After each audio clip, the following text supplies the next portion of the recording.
Welcome to South Florida, the bottom of the clip of the Gunshine State.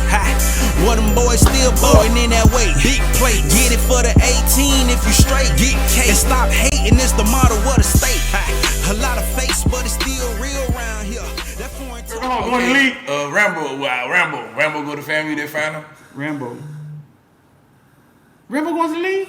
Rambo go to the league. Huh? Rambo go to the league. Well, yeah, then. I mean, he'll dominate at FAM the way he's supposed to. If you're that good, you just dominate the way you're supposed to. Name somebody that is going to the league. Any of the running backs we just faced. Michigan State running back, Appalachian State running back. The running back from Michigan State. Right. You put him at Jackson State, and he rushes for 2,000 yards. You know what I'm saying? Yes, you'll find him. Am I missing something? They don't have muscle milk at Jackson State, maybe? Like, what am I missing? The weight room? What you trying to say? He won't be as strong? What will he miss out on? I ain't saying he gonna miss out on something. I'm just saying, like, the competition level. Like, they not gonna say, oh, hey, he just ran for 3,000 yards, but he playing at HBCU. Oh, okay, yeah. We'll get this guy. He just ran for 600 yards, and he's playing in the SEC. We'll take that before we take that. You think so? It happens all the time. What, Kenyon Drake argument? Yeah, shit. Go back to Troy Davis, motherfucker, 2,000 yards 2 years in a row and still ain't get drafted in the first round. Like, how does that happen? He plays at Iowa State. Because he was little. Yeah, I mean, he was little. I mean, he checked all the boxes up to the college level, then he was little. I don't know. I think if you're NFL ready, I think if you're an NFL kid, it shows at HBCU. Do they have the competition to go off of? No, but they didn't have it for Trey Lance either. Same level. But Trey Lance, that's a quarterback. They just felt, then quarterback is different. Like they have an idea of what they want at quarterback. Okay. You think they don't have ideas for any of? Man, they have ideas for everything. Yeah, but like they have all the information. It's a quarterback that they could draw. Everybody will draw and they say, okay, yeah, that's Trey Lance, man. What you and mean, he's mobile. Man? He's mobile now. Okay. What you mean? I mean, the prototypical quarterback. He's 6'4". He can run. He can throw. That ain't got nothing to do with Arthur Tiskowski. He can't run. He can't run or throw. He can't run. He can't run or throw. Shit, he's sorry. That ain't got. I don't know if they got nothing to do with it though. I think talent is talent, and it could be seen anywhere.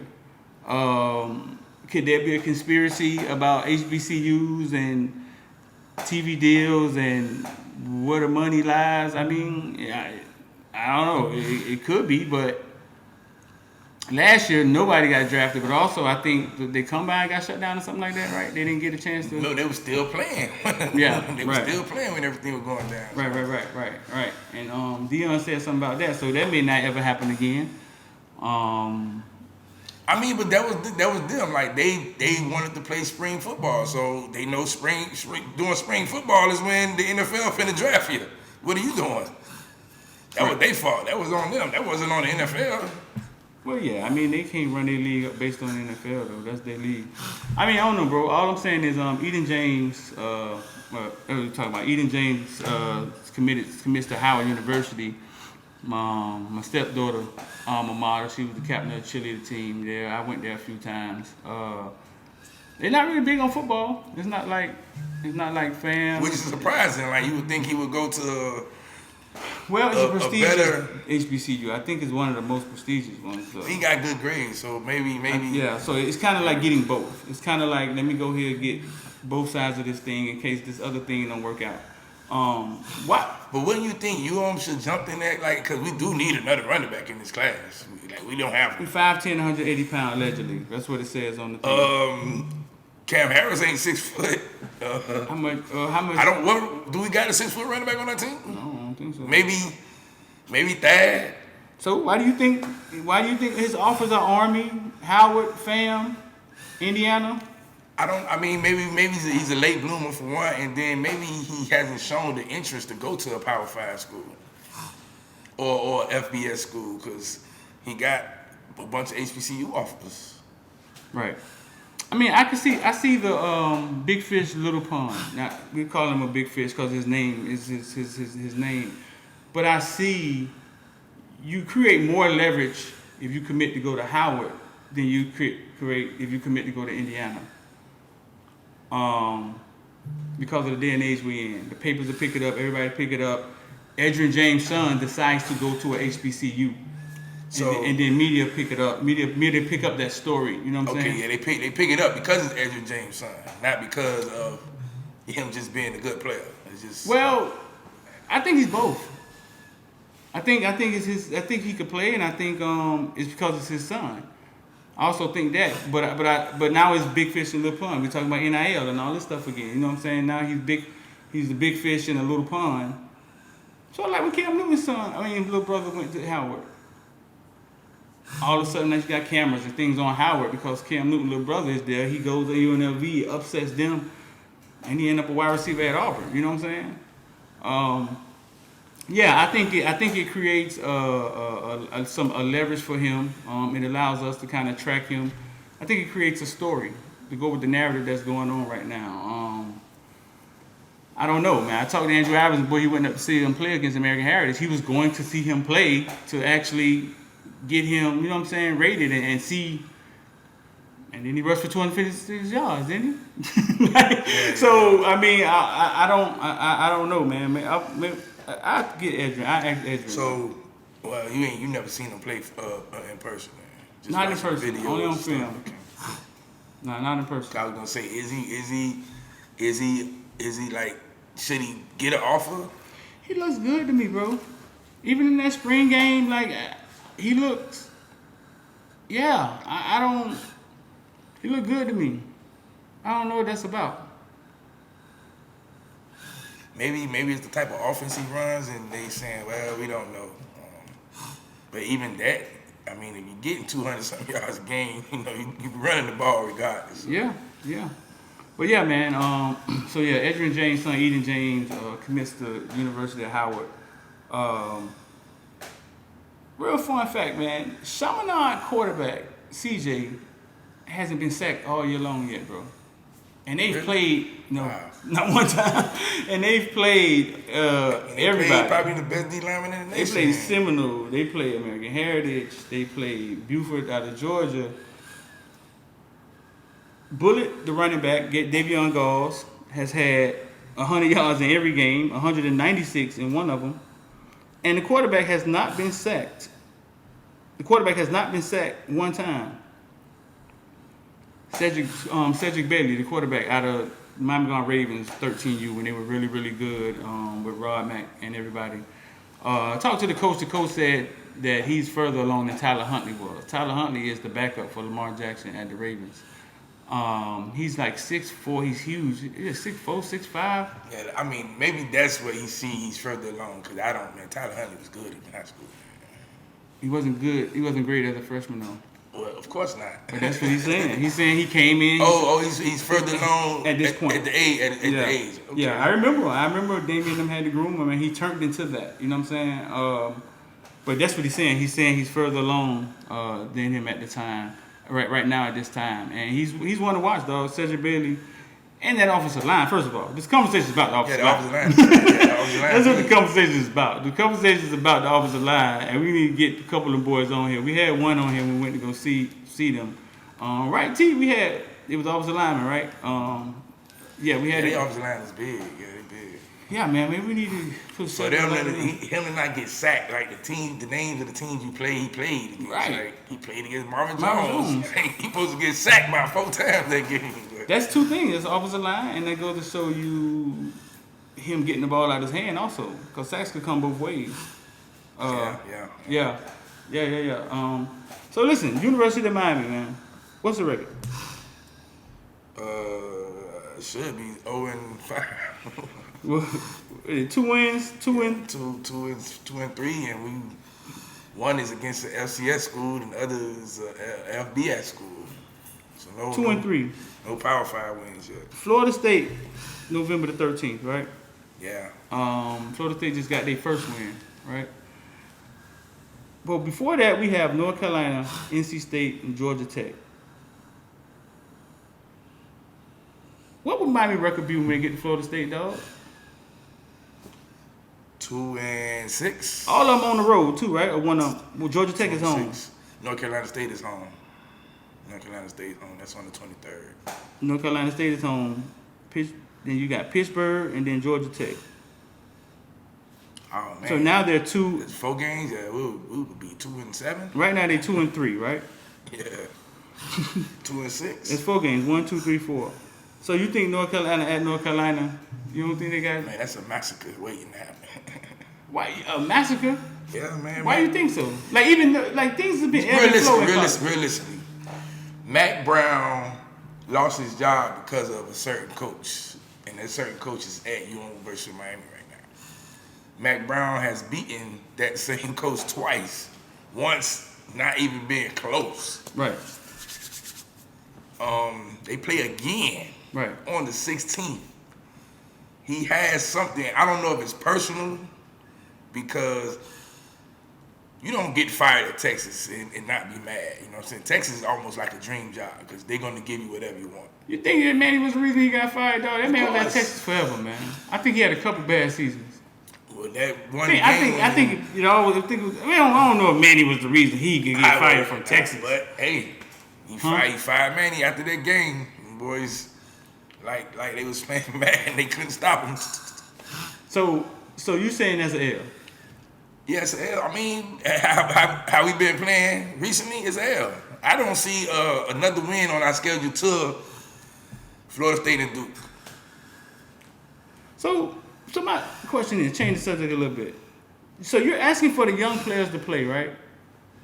You was all the young players should be playing. You want them to play through that? Yeah. You want that to be their first experience? They got to learn somehow.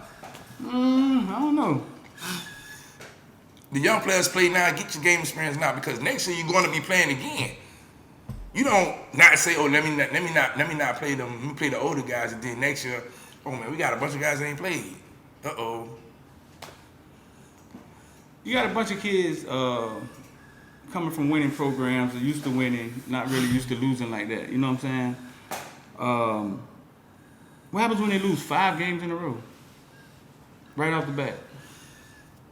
I mean, what happens if they not playing and lose 5 games in a row?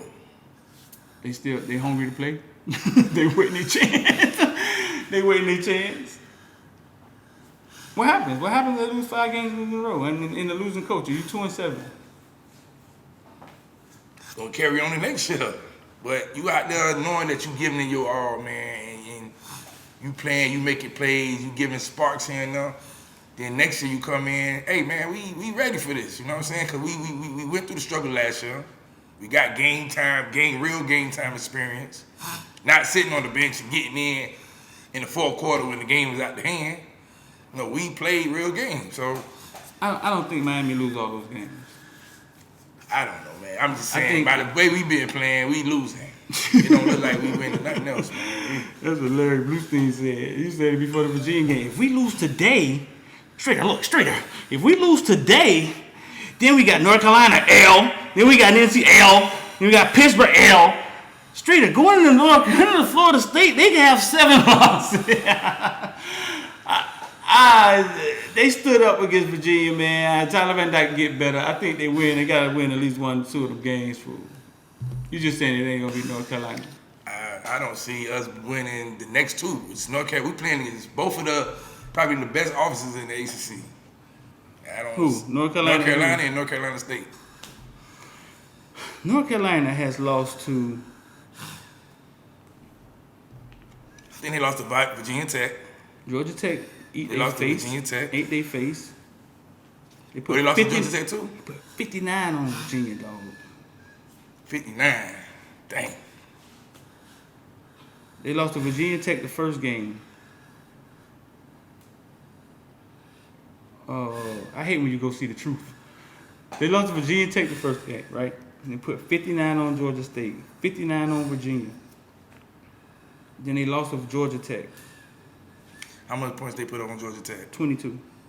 And then they just beat Duke 38-7. Damn, they only put 22 on Georgia Tech. Damn, Georgia Tech getting better. I think that was at Georgia Tech. Everybody getting better but us. They don't play well on the road. And they play at home. They playing us at home. Yeah, it look like they haven't been faring well on the road. I don't know. They got Florida State this weekend. At North Carolina. They owe Florida State. Florida State beat them last year. So Guess the line, Florida State to North Carolina. Take a 14? guess, dog. 14?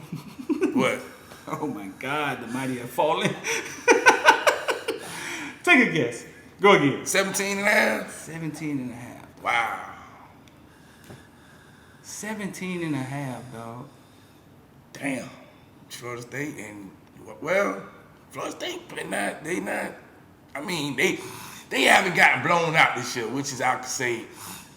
Don't you have to take that?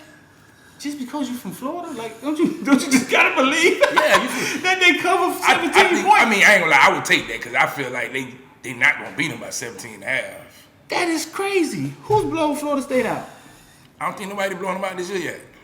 Every game they've been in, every game. At least they've been in every game. Like Wake Forest beat them pretty bad. Oh yeah. Okay, my bad. Wake Forest. 35-14. My bad. Wake Forest. Everybody else, they've been in the game. They've been in the game against Notre Dame. Louisville, yeah. They was in the game with Louisville. They was in the game with Jacksonville State. I don't know how. Wake Forest beat them 35-14. They supposed to lose Syracuse, but bad coaching at the end of the game. So Wake Forest, they got beat 35-14. Every other game they played at home, dog. That's Florida crazy. State? Yeah. Yeah, they had a home. They was like us, a bunch of home games. So I guess they're assuming that they finna go to North Carolina and get What time they play? 3:30. Oh man, that's prime time too. Ooh. 17 points, dog. North Carolina, I just don't think they got the weapons they had last year to do that though, man. That's a lot. You seen 59 twice already. Against who though? They did that against a FCS school. They put 59 on Virginia, big homie. Okay.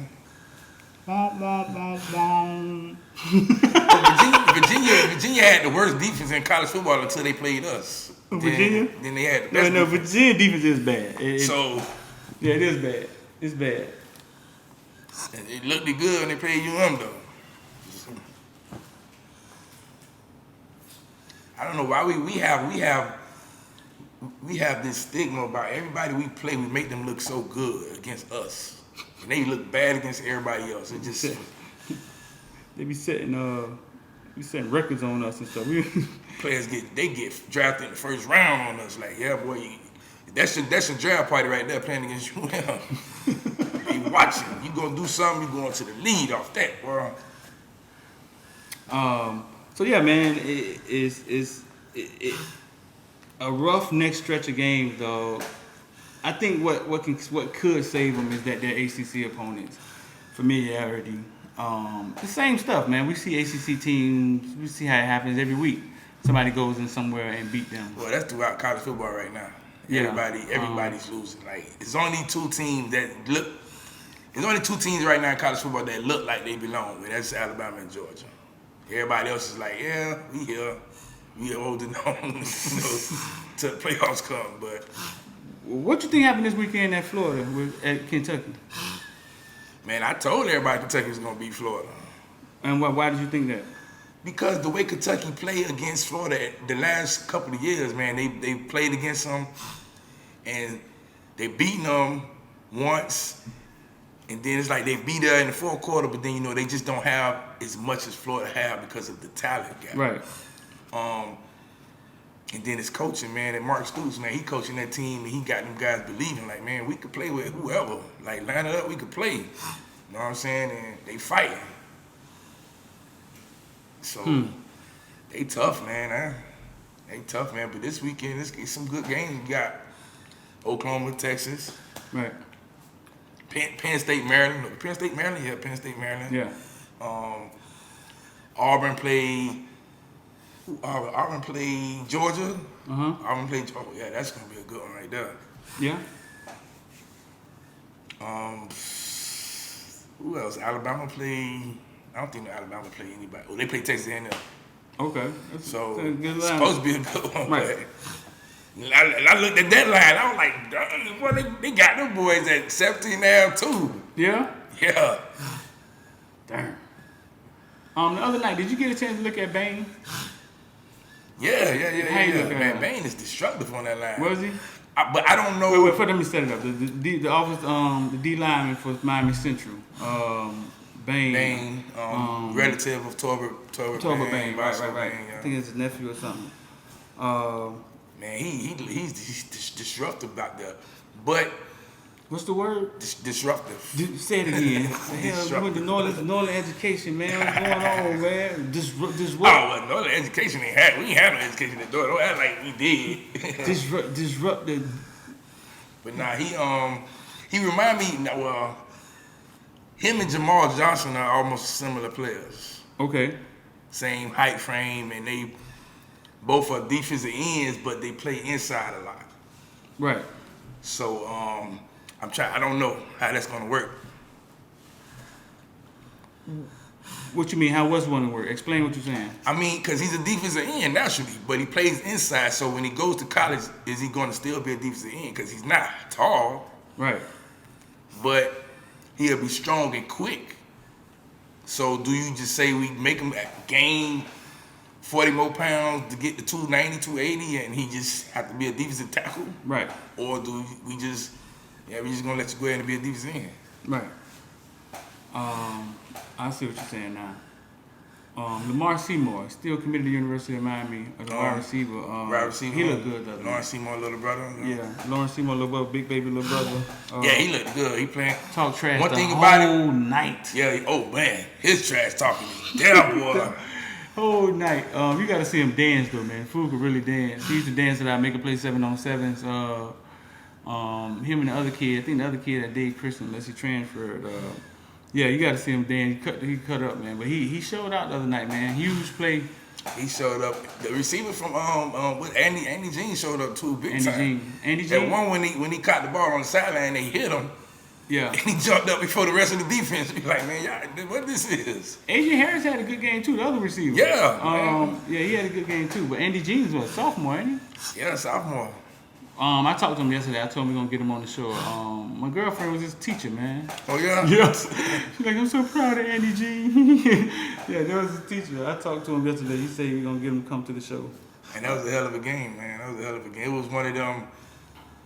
Like you say, well, since you went up 21-7, everybody, you see some of the West fans walking out, and you like, nah, boy, they gonna come on. They shouldn't come on back, man. So I'm standing in the end zone, and next you know, tagging them straight down the field. 21-14, and Right. next you know, you blink your eyes. They done 21-21. I done seen it happen so many times, man. I done seen it when they took the ball from Cam Harris in the rain with no time left on the clock. All Harris had to do was down the ball. What was that? The coach got kicked out the game. What was that about? He was riding the referee pretty hard. His running back coach. Oh, okay, yeah. He was riding the I referee. was on the west side. I was on the west Pretty side. hard. He was riding the referee pretty hard, and they kicked him out the game. That's the running back coach. Oh, okay, yeah. 'Cause I was on the west side, and I was like, How many times Central turned the ball over? man, they had to turn the ball over maybe like 6 times, something like that. That was crazy. But nah, it's never over in that stadium, man. Especially for the West, it's never over. It's never over until it's over. I've seen too many crazy comebacks in that stadium. We take them deep bomb, Pat Surtain, and that comeback, and then they called on cheerleaders and stuff, celebration in the end zone, and I think they put the field goal back, the extra point back, something crazy like that. I think he missed it. It was something like that. But I've seen way too many comebacks. Najee Davenport last night said they was up 42-21, 35-21. And he was playing, he was running all over him one night, and he said he got hurt. Oh, you talk about, yeah.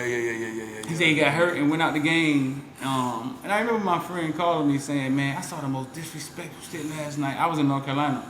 He said, man, Najee was running all over Northwestern and got hurt. And when they was carrying him off the field, the Northwestern fans stood up and started clapping. Yeah. He he said they stood up and started clapping. You know what I'm saying? Basically cheering that the man was out the game. He went back in the game. He said coach gave him some high top cleats. Yeah, and he ran the touchdown. And he scored another touchdown. But he Yeah. said they can't make that night. He said they can't make that night. It's just something, man, about the stadium and the West and the stadium. Period. You get Will Cox calling the game. A lot of tradition. The names. It needs its own 30 for 30. We up for it, dog? You up for that, T? It needs its own. What if I told you half the NFL walk on this field? About 15% of the NFL walk through this stadium. Right. It needs its own 30 for 30. To be honest with you, man. We're gonna go ahead and copyright that, get that after this show going on. I'm gonna get a lawyer on the phone. Get that copyrighted, get that locked down, get a lawyer on the phone. But no, man, traditional stadium, man, the Mecca, they call it, but that was a great game. Yeah, man, the way you and Florida State playing, we need to have that game now. That'd be the perfect game right there. Perfect Manny stadium. Diaz or what? Coach Ish was in the house? Manny Diaz, Coach Ishmael was in the house. It was a couple coaches from a bunch of schools out there. What GT, he coached at HBCU. He was there.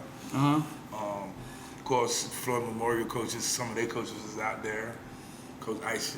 I don't think I seen Coach Ice though, but I seen some of the Florida Memorial shirts and stuff. Yeah. But yeah, man, that's the Mecca. All right, man. Y'all make sure y'all like, share. If members, man, go check out the community section so you can get into the group meeting. That's where all the information is. We'll be back, man. Crib Talk, Caneville. Gonna take 3 motherfucking days, and that's what? This nigga bullshit.